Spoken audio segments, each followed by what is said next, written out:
Man quits his job to become an F-rank adventurer and an unstoppable force. If you dig my recaps, don't forget to subscribe and smash that notification bell. Around a gloomy castle, a man is violently thrown to the ground, and already exhausted, he breathlessly states that this is his end. Surrounding him, a group of hidden beings remarks that the man has become extremely strong, but the guy insists it's not enough. They say we should pursue our dreams while we are still young, especially for adventurers, since the tool of their trade is their own body. However, there are adults who simply cannot let go of what they desire. At the local adventurers guild, it's the day for the selection of candidates who wish to be promoted to rank E. One of them, named Rick, shows up for the test, and the receptionist Alyssa gets excited upon recognizing her old friend. They work together in an office, but the guy left shortly after. But the most surprising thing was that he registered with the guild. Rick comments that it's indeed uncommon to start being an adventurer at 30 years old, because most people begin as apprentices at rank F when they are still teenagers. By the way, Alyssa asks what he's been doing all this time, and he says he spent these years training in the mountains with some more experienced companions. Suddenly, a drunk interrupts the conversation and asks if the pretty girl there is free to hang out, to which she awkwardly replies that she's working. The drunk continues to insist, to the point of grabbing her wrist and saying that women should obey men. To resolve the situation, Rick wraps his arm around the guy's shoulder and gives a light slap to his stomach. The man trembles due to the excess alcohol and faints. Finding it amusing, Alyssa hands the guy the card for the rank E test. Upon reading the registration number 79, he starts the day already feeling nervous. Outside, a woman named Rionette asks Rick if he has already registered, and he says after raising his eyes a bit more that he's set to take the test alongside those radiant and voluminous youngsters. Rionette asks if that's a reason to look at her front, but the guy pretends she's imagining things. Inside, the guild adventurers notice the handprint on the drunk's steel armor, while authorities approach and recognize Gommel the Wild Knight, a former rank A adventurer wanted for assault. Alyssa reflects on how Rick handled the guy and wonders if it was he who caused it. Later, during the medical exam for the selection, the evaluators measure the height of candidate number 79 and are surprised to note that the man is already 32 years old, leaving Rick embarrassed as always. Next, it's time for the measurement of magical energy by touching the sphere. When the third candidate discovers it is C+, everyone around is impressed until Rick is called. After some anticipation, the sphere makes a pathetic crackling sound and evaluates the adventurer as F, causing the surrounding candidates to laugh, having never seen someone with such low magical energy. Curiously, after Rick's departure, the sphere cracks. Then begins the brute strength test, where the candidates must direct all their strength in a single blow. The slime sack absorbs any type of attack, so people don't need to hold back. Upon hearing this, Rick remembers the mountain training where his tutor taught that no matter the magic or weapon you are using, the body will always be the foundation of everything. Therefore, if a man can destroy this golden slime sack with his bare hands, he will know he has built a body he can trust. Rick argues that he is not capable of destroying something so resistant, but the instructor explains that this is just the basics, then easily destroys the sack and claims to be able to do it with 200 of these at once. With that said, Rick began his training on the golden slime with 50,000 punches a day, feeling the hell of that time on his skin. Soon the test begins, and the first candidate impresses by using strengthening magic in a kick. The second was a smug and vain duke's son, said to be only 11 years old, with magic equivalent to rank C, a typical child prodigy. So the boy goes on to conjure a magic by reciting an entire poem. With great energy emanating around his body, he casts the third nature composite magic flame elimination. Thus, a ridiculous fireball zigzags towards the sack and dissipates into it. The evaluator is impressed with the young man's genius, while Rick remembers that he also had lessons in third nature composite heat magic. At the time, the instructor threw a fireball capable of ruining an entire mountain. After other candidates have their turn, candidate number 79 is called for the test. Before starting, one of the evaluators notes that Rick cannot expect much growth in his magic at this age because the correct thing is to start practicing from a young age. The evaluator's conclusion is that Rick should give up. Feeling the pressure of the surrounding gazes, he knows he should do exactly that, but still his internal flame burns brighter than ever. One day, while training punches on the slime sack despite his fists bleeding absurdly, he still had 30,000 punches to meet the day's goal, so the teacher recommended that he stop, but he continued until the end. In the end, he knows well that he started much later than the others, but his belief that he can make up for lost time is greater than anything. With this sentiment, he delivers a punch that devastates the slime sack. The brat duke's son grumbles that the guy is stealing the attention that should be his, but he assures he will get back at him in the defensive magic test, which is his specialty. Later in the defensive magic test, Rick manages to defend against a fourth nature composite magic that the kid couldn't, and by this point, everyone was gaping at candidate number 79. With that done, the evaluator announces that he will raise the level and use the fifth nature composite. However, the guy explains that he can only go up to the first nature composite,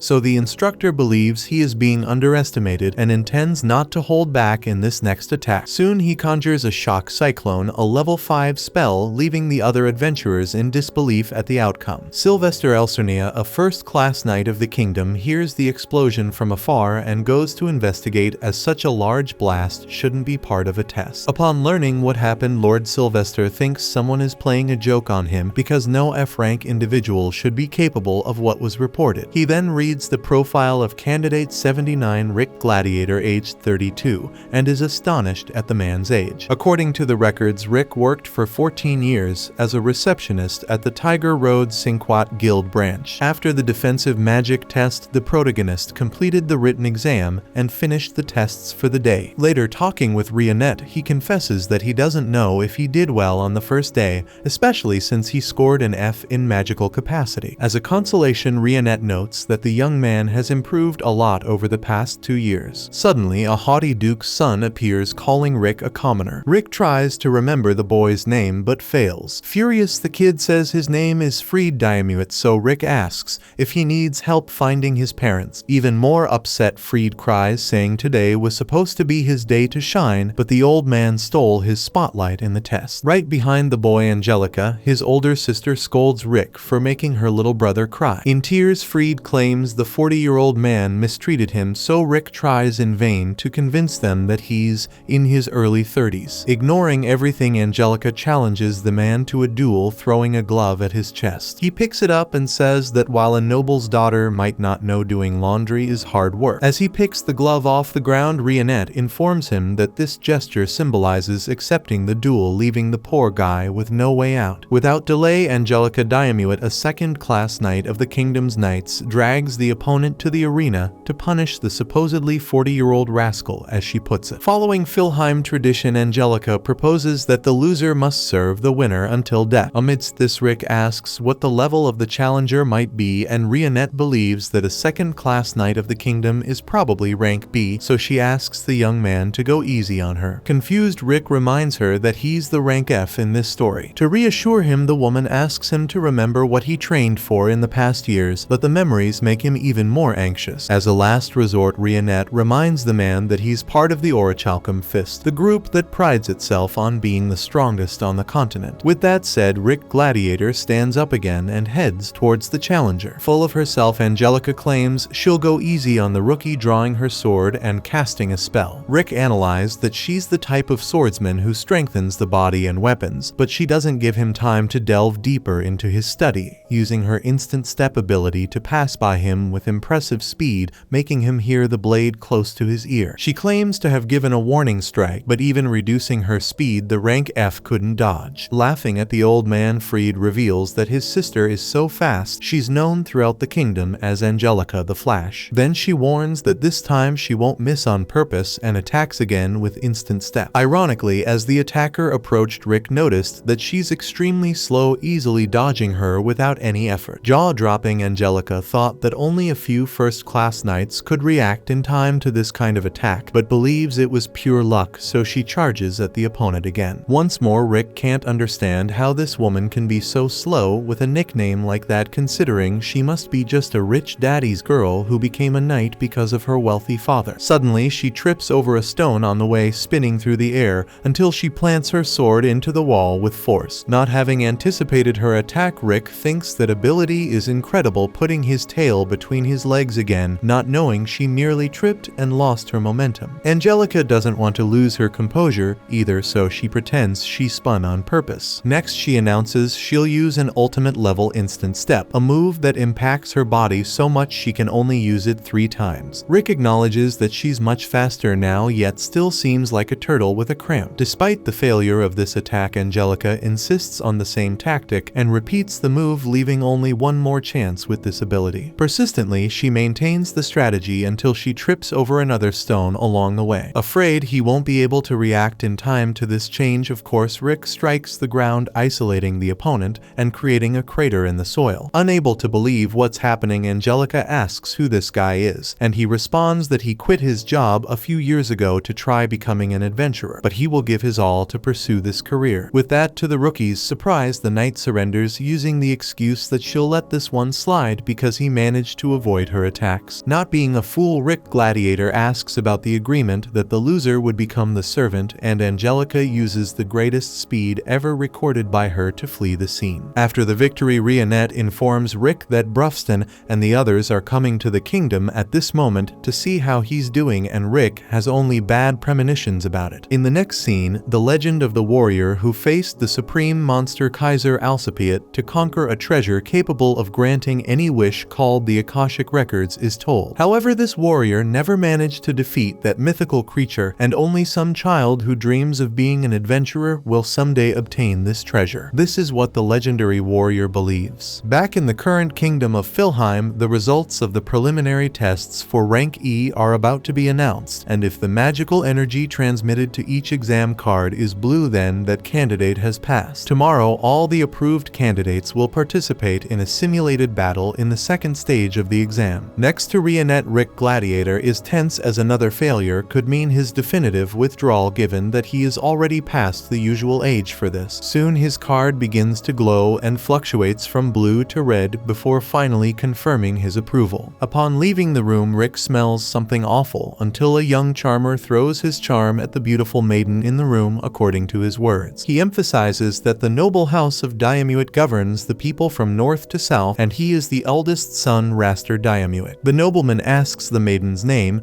and she responds that she is Rionette Urfeld. Rick also introduces himself, but the nobleman makes it clear that he doesn't care about a middle-aged, lackluster fool. Raster then turns his attention back to the elf and says he lost his heart in the depths of her eyes, so he would like to take her to the northern lands to make her his second wife. As the young man was rubbing the elf's hand, Rick decided to interfere to prevent things from going south for him, so he says that he is the lady's boyfriend and cannot allow such flirtation in front of him. Not believing him, Raster despises Rick's rank F card, to which the protagonist retorts that the nobleman is also no longer a kid to be taking the rank E exam. However, this was the perfect cue for the heir to boast that he passed this level at only 14 years old. In fact, he belongs to rank M and is the examiner of the simulated battle. Full of himself, he shows his credentials and advises Rionette to leave this loser and dine with a real adventurer. The elf laments disappointing the nobleman, but as can be seen, she is in the company of this gentleman. Additionally, she comments that the smell of Raster's cologne is so strong that it causes discomfort. Outraged, the heir of House Diamuit calls Rick a fifth-rate trash and tells him to prepare for the simulated battle, as there he will show the difference between them and knock some sense into the elf's head. After Raster leaves, Rick takes the opportunity to apologize to Rionette for saying she is his girlfriend, but she confesses that the story made her happy, and besides, it resolved the problem. Back at his palace, the heir drowns his sorrows in drink while cursing that guy's life. Suddenly, his brothers come to him in tears, complaining that a 30-year-old commoner made fun of them during the first test. According to the eldest, no one is allowed to make 2 members of House Diamuit cry, so he promises to make the criminal pay. Given that they said the man was older, Rick comes to Raster's mind, who asks his brothers if they remember the man's registration number. Freed only recalls that the number seemed to say the guy was going to die, so the heir laughs upon discovering who it is. A few days later, the time for the simulated battle had arrived, and Rionette asks Rick to go easy on people. He replies that he isn't even capable of going hard, unlike that northern playboy who will end him in this test. Certain that he would be beaten, and the young man begins to cry until a man in front of him introduces himself as Link's Lorot and states that he will be Gladiator's examiner in the battle, as he will be responsible for numbers 50 to 100. With that said, Rick celebrates upon realizing that his registration number 79 wasn't as unlucky as he thought. As if that weren't enough, Link's praises the candidate, saying that the fact he is 30 years old and quit his job to become an adventurer has restored hope for the man who one day wants to be like Rick. Link started as an adventurer at 24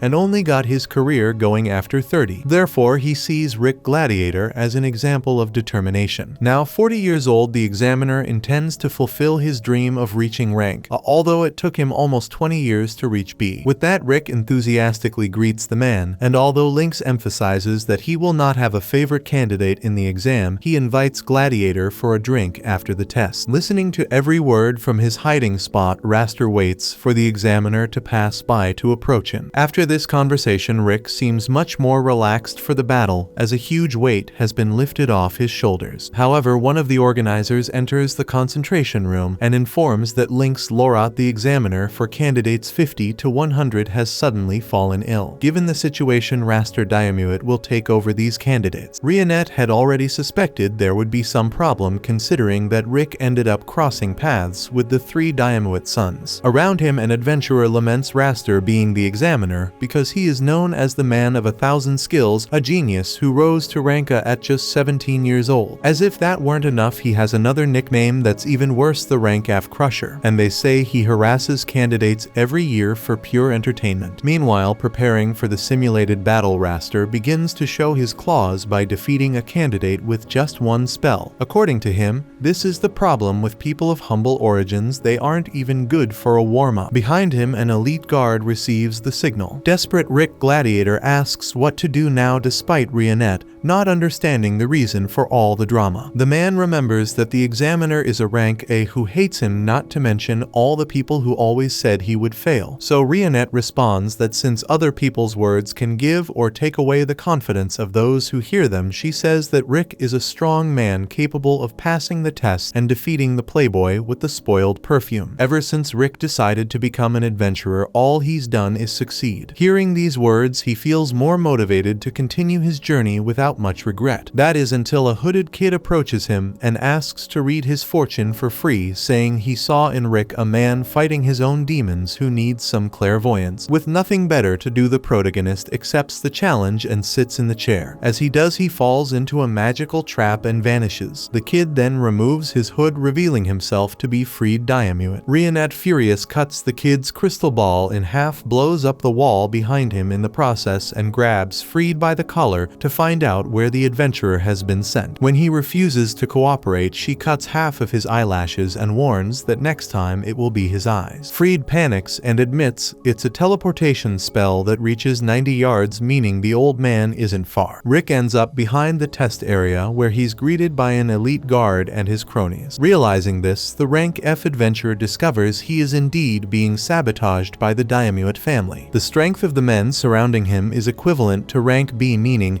he's about to take a big beating and miss the exam. To make matters worse, the leader of the elite guards can take on rank A warriors. Rick's fate seems sealed, but the Orichalcum Fist appears on the hill before the worst happens. The boss reminds Rick he has a test and asks what the hell he's doing there. The henchmen can't believe they're facing a talking orc. Rick stammers before making up that these men around him are helping him warm up for the simulated battle, so the orc offers to help too. In despair, Rick tells the elite guards to run for their lives, but they don't feel threatened. One of them strikes the orc's head with a hammer, which crumbles without causing any damage. Not satisfied, the man attacks the orc's arm, so the orc breaks his wrist. To everyone's surprise, the monster heals his attacker's hand and explains that there's a lack of balance in weight compensation for a stronger punch, as the body is a completely connected mass that can't be ignored. Hearing these words, the elite guard's leader realizes who these people are. Meanwhile, the Orichalcum Fist boy pulls out his super cannon called Revised Juliet, loaded with magic stones and lead bullets, and announces he'll resolve the conflict peacefully. Then he attacks knocks 3 enemies in front of him, leaving Rick stunned. Lastly, the guards take the orichalcum girl hostage and order everyone to surrender or they'll slit her throat. Rick and the orc warn the man to let her go before something worse happens, and the girl asks her friends what the guy behind her is doing. Rick explains to Alysaret that the man is just trying to play, so she asks what kind of game it is. The guard, losing patience, punches her to keep her quiet, which awakens the child's fury, destroying everything around her with 7th nature composite magic. The guard's leader bows his head and explains that this girl is only 10 years old but is the most powerful vampire mage. After all, she's the demon child of devastation, Alysaret Drakwell. As for the other member, who looks like a boy, his appearance is deceiving. He's a half-elf, half-dwarf, over 50 years old, with techniques a millennium ahead of his time, being the greatest weaponsmith in the world. His name is Mizet Eldwarf, known as the Millennial Workshop. Lastly, the orc possesses unparalleled physical strength, and his intelligence is equally impressive. Able to use all existing support spells, this is Brufston, a Shork the Wise Beast. According to the guard leader, the 3 are rank S adventurers and make up the continent's most legendary group, the legendary Orichalcum Fist. For the first time in his life, the old man saw these 3 with his own eyes, so he drops his weapons and declares he will retire to live the rest of his life in peace. With that said, Alysaret annihilates the remaining guards, while Rick celebrates his chance to take the test. Back with Rionette, the adventurer surprises Freed, who thought the old man was as good as dead, and the elf gets rid of him ruthlessly. Then Lynx appears injured and reports that Raster did this to him. As if that weren't enough, before giving the examiner a beating, the heir asked what his dream was. Coming from humble beginnings, Lynx came from a place where kids want to be adventurers but have no opportunities, so his dream is to open a school for them. Hearing this, Raster locked Lynx up and scorned his attempt to educate society's scum, saying a third-rate teacher will produce students just as rotten. Lynx was furious at this insult, but couldn't respond to the noble. Thinking about this, the examiner asks Rick to give up the exam, not knowing what he's getting into, but Rick has no intention of giving up. Returning to the arena, Raster sees one of his guards fall unconscious, so he deduces that Rick Gladiator is on his way. The noble would love to crush that man's dreams without even allowing him to try, but since he'll have the displeasure of a direct clash,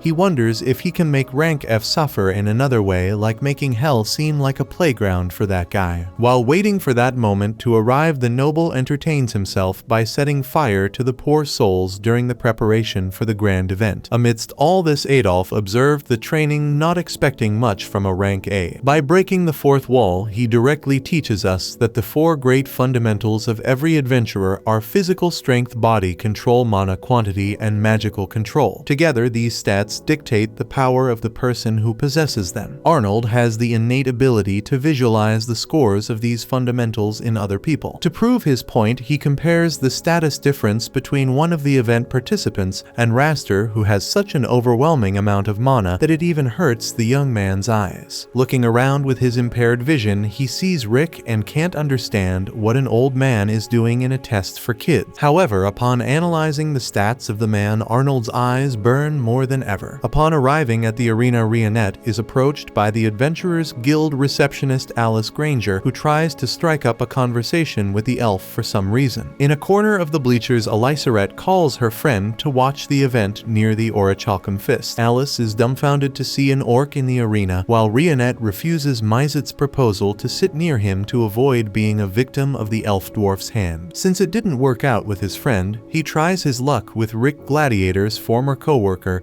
as she has a pleasant and swaying heart. The elf warns that the guy is not to be trusted, then pushes the human to another corner. Brufston asks how the promising rookie of their group is doing, and Rionette informs that Rick will pass this test without major problems. Alice warns that the examiner for this test is a rank A who always overdoes it when dealing with rookies, but even so, the orc doesn't think it's a problem. On the other side of the arena, Angelica eggs her brother on to beat up that idiot who looks 40 until she sees her youngest getting beaten up and arriving beside her. Facing Rick Gladiator, Later, Raster confesses that he was surprised to see the rookie escape his guards, but he didn't expect much from insignificant plebeians like them. Now the old man will face the creme de la creme of the kingdom of Philheim, the self-proclaimed genius Raster Diarmuid. After feeling something strange in his body, Rick questions why the noble became an adventurer, and he responds that he has the talent for it, and that it further boosts his status even though he is an heir. Indignant at the opponent's lack of honor, Rick asserts that he won't allow himself to be defeated by a guy like this. Raster warns that talk is cheap and proves his point by invoking a first nature composite magic, the ice shot. Throwing the icy spear near the protagonist's face, Raster thinks the guy froze in fear and couldn't dodge, but in reality Rick was just staying calm in the face of the challenge, just as Rionette asked him to do before entering the fight. Being honest with himself, he is worried, but is striving to follow the elf's directive. On the other hand, since Rick didn't react, the noble claims he will do as he pleases. Around him, his siblings shout for the eldest to finish off the guy, so Raster invokes a third nature composite magic, the illuminated flame, leaving Rick surprised that the opponent didn't use an incantation for a spell of that level. Despite the roar of the flames, Gladiator remains static in the face of the fire magic. Brufston comments that it was so insignificant that it can't even be classified as an attack against his pupil. Seeing Alice worried, he asks if she knows what the four fundamentals are, and she accurately names them all. Brufston explains that among them, the mana quantity should be developed when young, roughly until the age of 20. Since Rick started this life at 30, the only thing he can rely on is his own body. For this reason, the orc applied specific training to the student aiming at this characteristic, placing weights for him to walk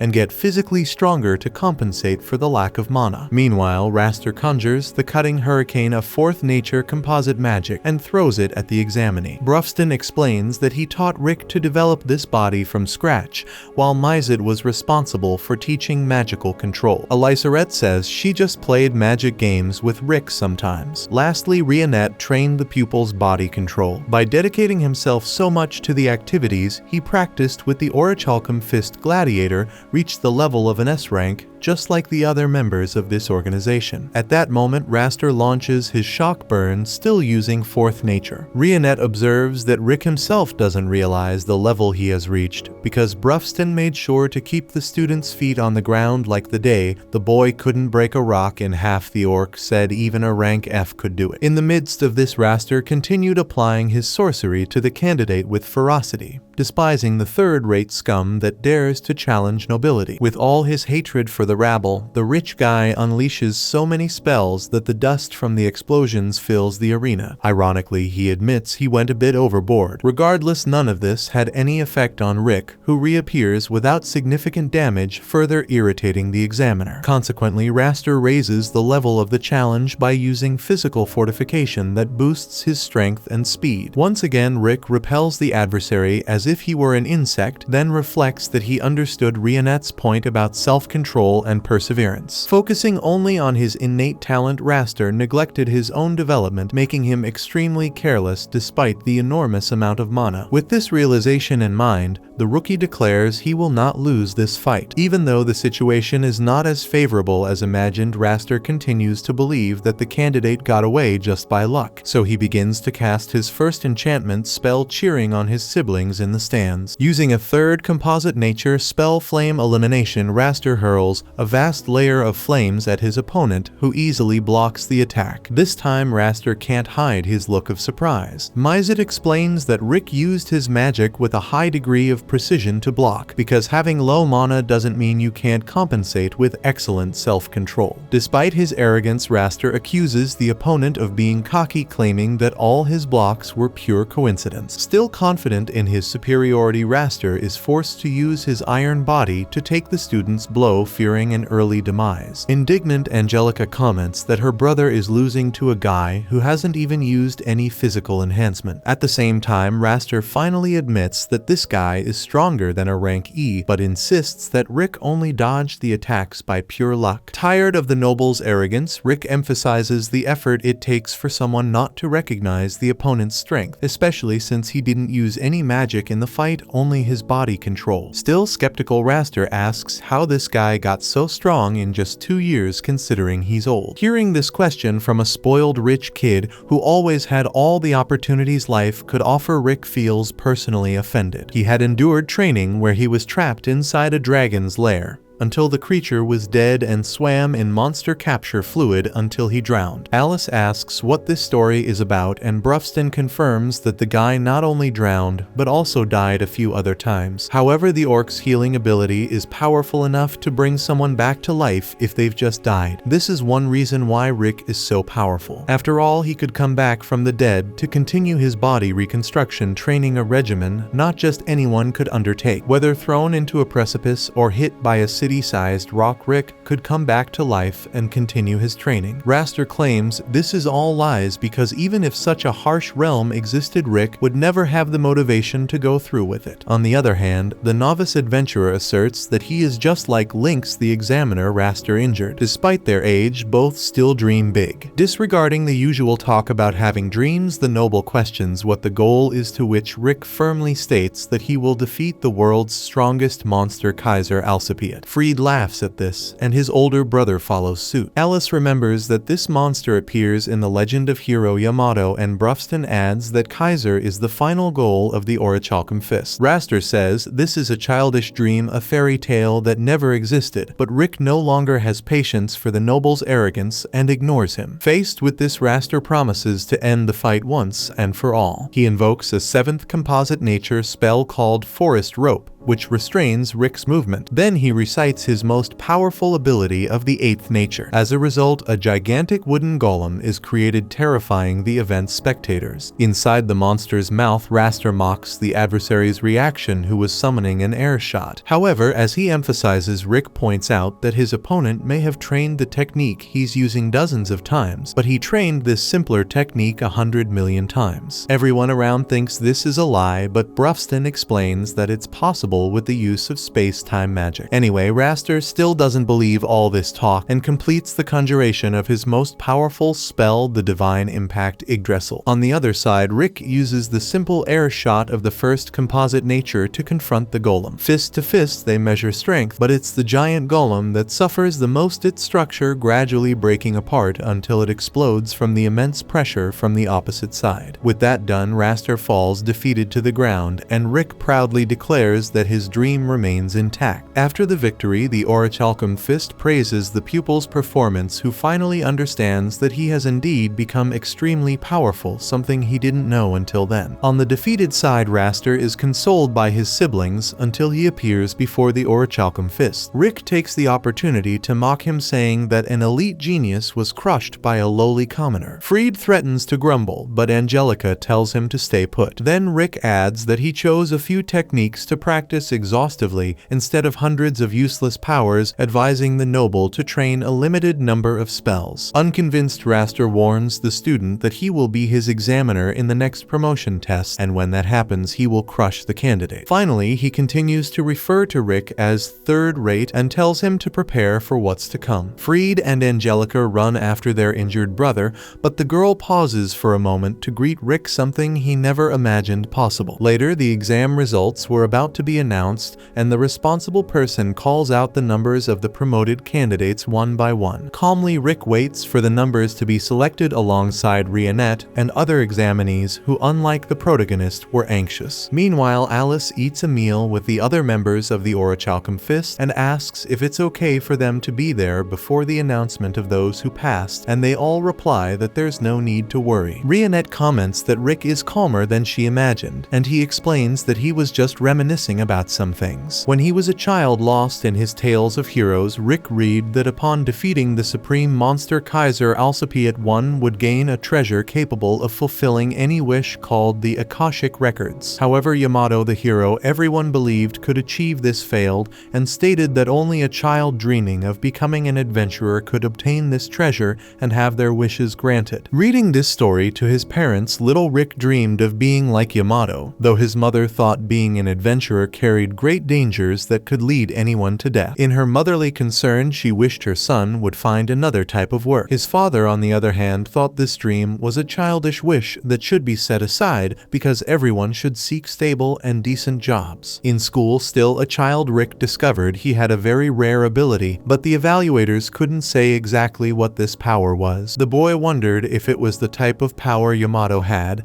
and the evaluator replied that it was something like that. Just this statement was enough to make the boy's eyes shine with enthusiasm, but the evaluator emphasized that this power wouldn't manifest through training, but with time. Therefore, the boy had to be patient. On his way home, Rick could already see himself on par with the great Yamato, and he hoped that when this ability manifested, he could tell his parents and convince them that he had the talent to fulfill his dream of becoming an adventurer. In the following days, after telling his closest school friends about this hidden power, everyone eagerly awaited when Rick would awaken his true potential. Showing the typical impatience of a child, his friends would ask day after day if this power had appeared, and with a hopeful smile, Rick would say they just had to wait. A year later, his friends were still questioning him about this matter, so Rick now, with less joy in his eyes, considered that perhaps the power wouldn't reveal itself until he became an adult. Despite the evaluator saying it was an innate power that would come without training, the boy started to push himself, trying somehow to express this much talked about ability. Years later, already in his adolescence, the situation remained the same. His friends advised that there are cases where a person, no matter how much talent they have within them, sometimes never manages to manifest it. They asked why Rick didn't become an adventurer in the meantime, since many people who choose this profession aren't necessarily strong, but still manage to make good money. However, for Rick, being an adventurer didn't mean making money. In any case, being his age, he needed to find jobs to help at home, so he got a job as a receptionist at a guild called Tiger Road, making his parents proud. The following days were an adaptation to the new job, where the young man worked hard to fit in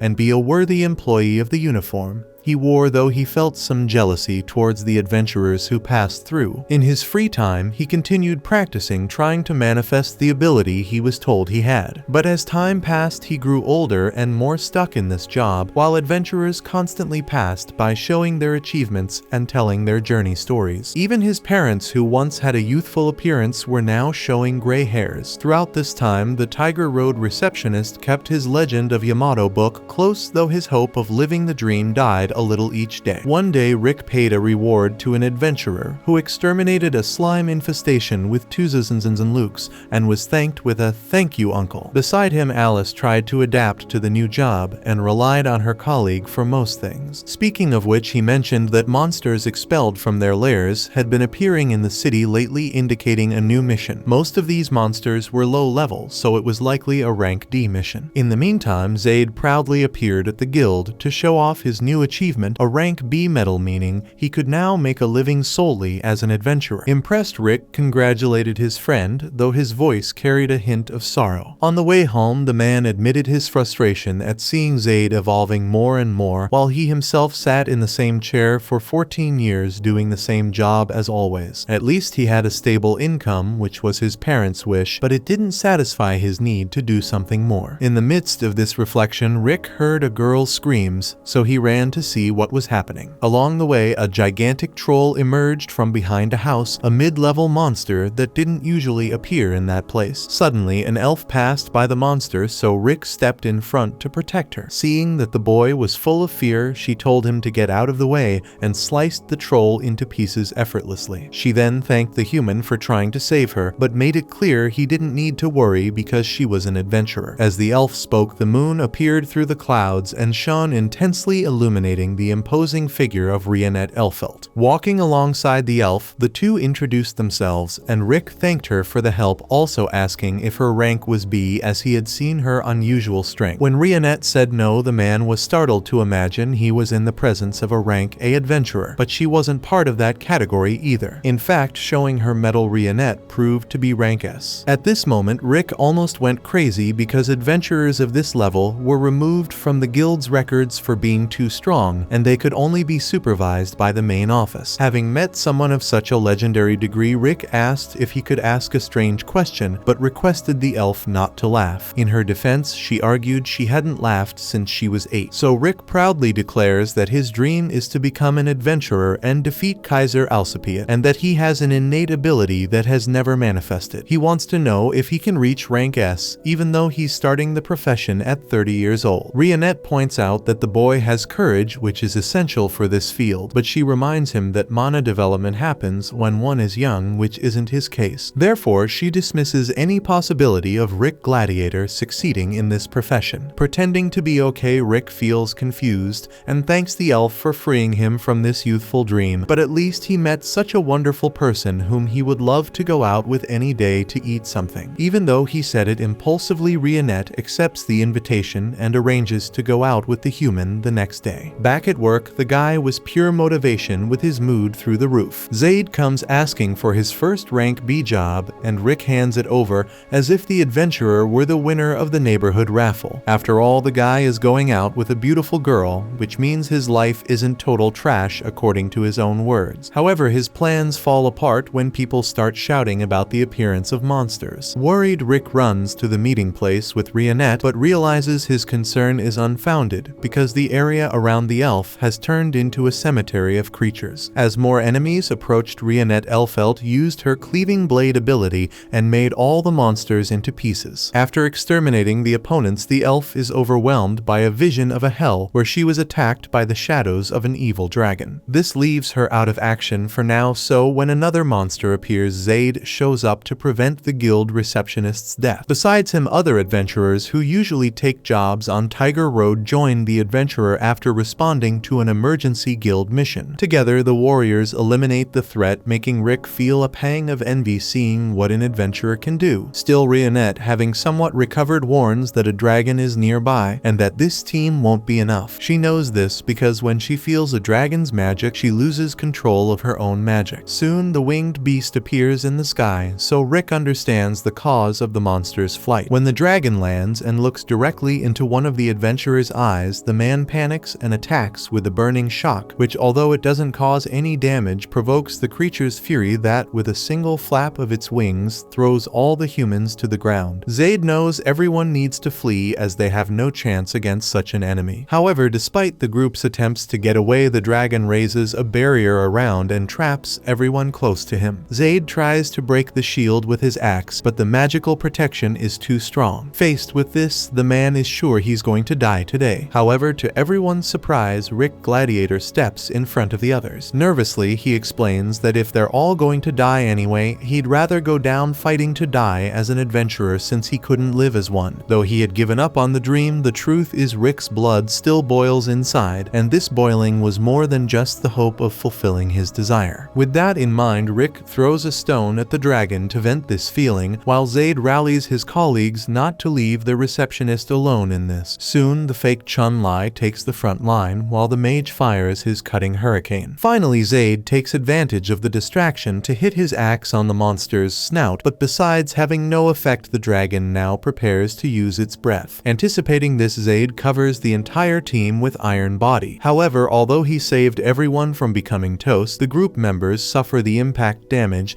and lose much of their reaction capability. Even Rionette, a rank, knows she can't fight this opponent. Suddenly, re-emerging from beneath the dragon's breath debris, Rick stands in front of everyone once again and approaches the monster until he gets stomped. While the group laments the man's supposed death, he receives the information that he has acquired a new ability. With that, he lifts the dragon's paw by sheer force and exudes such an absurd amount of mana that even Rionette is frightened. With this energetic aura around him, he manages to protect his body from the dragon's breath. To counterattack, Rick uses the awakening of raw courage and launches a ray that opens a gaping hole in the monster's body. After killing the enemy, he faints. A week later, he wakes up from a coma with tremendous pain, so Rionette explains that he practically died when his magical circuits were destroyed. The elf patiently waited for Rick to wake up to invite him to join the Orichalcum because their goal is the same as the humans, to defeat Kaiser Alcipiade. Since it was a legend few believed to be real, Rick widens his eyes at the certainty that it was always true. Besides that, the elf points out that Rick showed great great talent and growth potential against the dragon, which could make him a great ally and above all an excellent adventurer. This was the first time Rick had heard this from someone else, so he can't contain his emotion. Back in the present moment, Gladiator hears his number being called on the loudspeaker. Officially promoted, he walks alongside Rionette and credits his achievement to his masters and himself, who never gave up on becoming an adventurer. Sometime later, the examiner Lynx Lorot sets out to meet the orichalcum fist after receiving a map of their location from Gladiator. A few days ago, Lynx was recovering from the cowardly beating he took from Raster Diamuit to put him out of commission. The examiner would love to have a drink with Rick as soon as he's discharged, as they had planned before the exam. Besides, Lynx is very interested in meeting this group Rick hangs out with, so he asks for the meeting to be at their residence. Rick warns him first and foremost that the examiner should come with as much equipment as possible because the place is eerie. Following the adventurer's map, Lynx arrives at Arcust District number 13. There stood Castle Weeghale, which according to Lynx looked like the Demon Lord's castle. As he approaches, he feels intimidated by the massive entrance gate.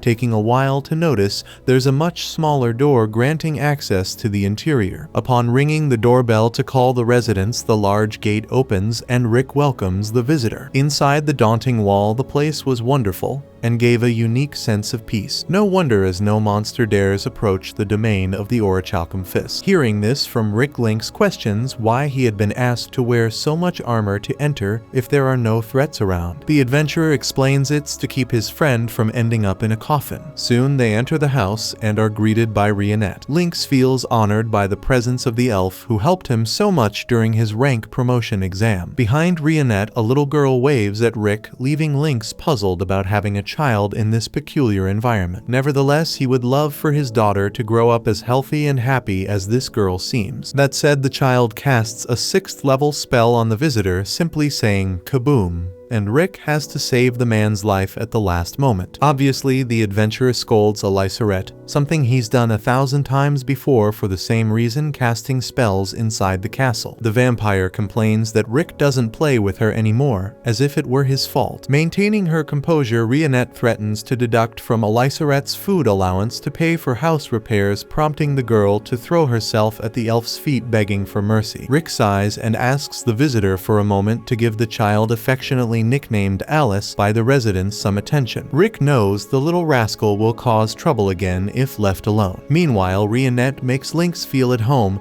and the first thing he does is observe the view from one of the windows, certain it would take days to explore the entire area. Moreover, he can see Mizet's workshop within his field of vision. Curious, he heads down to the dwarf elf and introduces himself, using his surname Lorot, asking about the type of craftsmanship the fellow is engaged in. Mizet explains it's an Ultra Flame Cannon number 6 and lets the visitor use the equipment against the scarecrow in the yard. According to the dwarf elf, all you need to do is focus your magic into the weapon and pull the trigger. Doing so, Lynx falls backward from the missile launcher's recoil and creates a crater where the projectile hit. Frightened by the weapon's power, he states that mass production of this armament would forever change the concept of war worldwide. Now returning inside the mansion, he walks more cautiously after nearly dying due to a crazy piece of equipment from a dwarf elf. Peeking into one of the rooms, he sees an orc through the half-open door and is shocked. Without taking his eyes off the book he's reading, Brufston, a shork, invites the visitor to enter if he wishes. Embarrassed, Lynx apologizes for the inconvenience and approaches the orc, impressed by the number of books there. According to the monster, these are his quarters and private library because he feels more at peace when surrounded by books. Despite having read almost all of them lately, the wise beast has been focusing a lot on Rick's training, which takes away some of his reading time. Knowing the orc was responsible for Gladiator's training Lynx, Lorot humbly asks this master to also work on his skills. Brufston stands up and praises the human's determined look because of its resemblance to his students. Later, Rick searches for the guest everywhere until Mizet informs him that the guy entered the forest with Brufston a while ago. At that moment, the man panics. Being thrown off a cliff tied to two immensely heavy steel balls, Lynx says goodbye to his two daughters Latina and Lilia. However, his fall is cushioned as he lands on some furry creature. Confused, he looks down to see Rionette lifting a giant boar that would serve as an ingredient for dinner. After being saved by the elf, the Philheim examiner thanks her for the help, while she immediately guesses that the weights on the human's feet were put there by Brufston. According to Lynx, his master ordered him to run down a cliff. Unfazed, Rionette comments that the orc is the one who kills Rick the most in training, and Lynx pretends he didn't hear that. Behind him, Brufston appears to continue the training and drags the man into the forest. After returning from the exercises, Lorot is happy to still be alive, just like Rick, who didn't have the chance to tell the man that training with the wise beast is a big problem for the unsuspecting. He also tells the guest that certain things the three Orichalcum members say should be completely ignored, like when Brufston claims he'll go easy on training, when Alice promises she won't do something again, and when Mizet guarantees he'll take something seriously. Speaking of the devil, the three were planted in front of the human, complaining about his exaggeration. However, Rick stands firm and maintains his stance, trying to keep his guest alive. Mizet asserts that Rick's mistake was precisely inviting this guy for a tour of the mansion, leaving Lynx even more terrified. Later, Rionette serves tea to the two humans and informs them that dinner will be ready shortly. Noticing a vibe between Rick and the elf, Lynx asks his friend what's going on between them once she leaves. Rick thinks there's nothing special happening, especially since he's just a dull 30-year-old guy. However, Lynx points out that the age difference shouldn't matter much. For example, his wife is 20 years younger than him. Either way, he knows that nothing can be forced when it comes to love. At some point, if it's meant to be, their feelings will align and everything else will fall into place in the blink of an eye. A bit later, during dinner, Lorot expresses gratitude for the meal, and Rick insists that his guest eat plenty, something Alice has already done but still finds insufficient. Besides her, the other two Orichalcum members also want to eat or drink more, so Rionette gets up to serve everyone. Lynx tells Rick that this is the perfect time to offer to help the elf and strengthen their bond, so Rick rushes out to avoid missing the opportunity. Meanwhile, Lynx becomes curious about the gladiator's innate ability, and Brufston explains that Rick can't activate the ability on his own, depending on certain factors for it to happen. If the man controls the awakening of brute force, he will certainly be stronger than even the members of the Orichalcum Fist. After Rick returns, the orc takes the opportunity to ask their guest, who works at the Central, if he has heard of the 6 gems of the Yamato legend, because their goal is to defeat Kaiser Alcipiat. These 6 gems are magical stones that open the portal to the Spiral of Origin where Kaiser sleeps. However, these stones are only activated every 200 years, and at this part of the cycle they are already releasing an enormous amount of magic. That said, the Orichalcum members want to know any additional information about this. Lynx doesn't know but promises to check the confidential department to see if he finds anything. After this, Rick whispers to his friend that he didn't find any right moment to help his love interest because the woman is simply perfect in everything and didn't need help with anything. Hours later, at the Adventurers Guild, a woman complains that she's cleaning when she should be continuing her young adventurer career. Soon she sees the Orichalcum Fist trying to take on a mission, but they need one more member in the group to have the required minimum number. So the guild master recommends they take Ray Lucas, a young girl who wants to explore the world as an adventurer. She doesn't seem very excited to walk alongside, according to her, a talking orca kid and a tacky old man. However, anything is better than sweeping the floor, so she accepts the challenge and joins the group. On the way, Rick explains that they are looking for a magical stone that is extremely valuable and has the power to attract monsters. Confident in herself, Ray states that she can handle any monster attracted by the stone because she might be rank F now, but soon she'll be at the top. By the way, she asks the man's rank and he says he is rank E. With this answer, Ray concludes that Rick is an old man who started late, so he must be ridiculously weak. Further ahead, Alice and Brufston find the magical stone behind the hills. Meanwhile, at the mansion, Mizet uses a gadget to blow wind on Rionette's skirt to lift lift it, so the elf quickly circles around and asks what's going on. He explains that it's a device that creates wind without using magic called the Stormy Maken. Rionette replies that it's quite interesting before destroying the device into pieces with her sword. On the road approaching the magical stones, the group encounters a wyvern and Ray panics. Without losing his composure, Brufston slowly approaches the dragon and punches it far away. Ray Lucas complains that the wyvern's death will attract several others to the region, so the orc gets tired of her whining and tells Rick to endure her talk. Later, the man is tasked with being the girl's personal listener